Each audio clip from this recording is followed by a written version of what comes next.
Recent times లో భారీ hype create చేసి దారుణంగా నిరాశపరిచిన movie Thug Life. Kamal Haasan Mani Ratnam కాంబోలో తెరకెక్కిన ఈ సినిమా మరోసారి హిస్టరీ రిపీట్ చేస్తుందనుకుంటే మినిమం బస్ కూడా క్రియేట్ చేయలేకపోయింది. మరి ఈ సినిమా ఫెయిల్యూర్ విషయంలో మేకర్స్ ఏమన్నారు? కమల్ నెక్స్ట్ ప్లాన్ ఏంటి? థగ్ లైఫ్ ఫెయిల్యూర్ పై స్పందించారు దర్శకుడు మణిరత్నం. అభిమానుల్ని నిరాశపరిచినందుకు క్షమాపణలు చెప్పారు. దాదాపు 30 ఏళ్ల తరువాత కమల్ హాసన్ మణిరత్నం కాంబినేషన్లో తెరకెక్కిన థగ్ లైఫ్ మీద ముందు నుంచి భారీ అంచనాలున్నాయి. మరోసారి నాయకుడు మ్యాజిక్ రిపీట్ అవుతుందని ఎక్స్పెక్ట్ చేశారు అభిమానులు.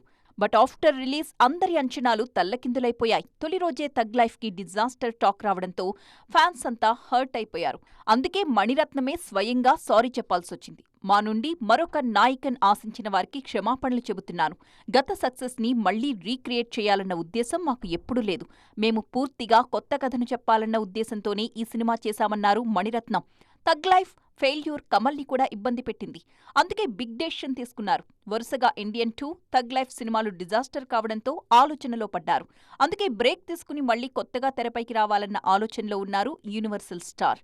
ఆల్రెడీ ప్రకటించిన ప్రాజెక్టులను కూడా వాయిదా వేసే ఆలోచనలో ఉన్నారు అన్న టాక్ వినిపిస్తోంది. థగ్ లైఫ్ రిలీజ్ కి ముందే అంబు అరివు దర్శకత్వంలో ఒక సినిమాని స్టార్ట్ చేశారు కమల్ హాసన్. ఆల్రెడీ షూటింగ్ కూడా పూర్తయిపోయిన ఇండియన్ 3 సైతం రిలీజ్ కావాల్సి ఉంది. మరి ఈ 2 సినిమాల విషయంలో కమల్ ఎలాంటి నిర్ణయం తీసుకుంటారు అనేది మనం వేచి చూడాల్సిందే.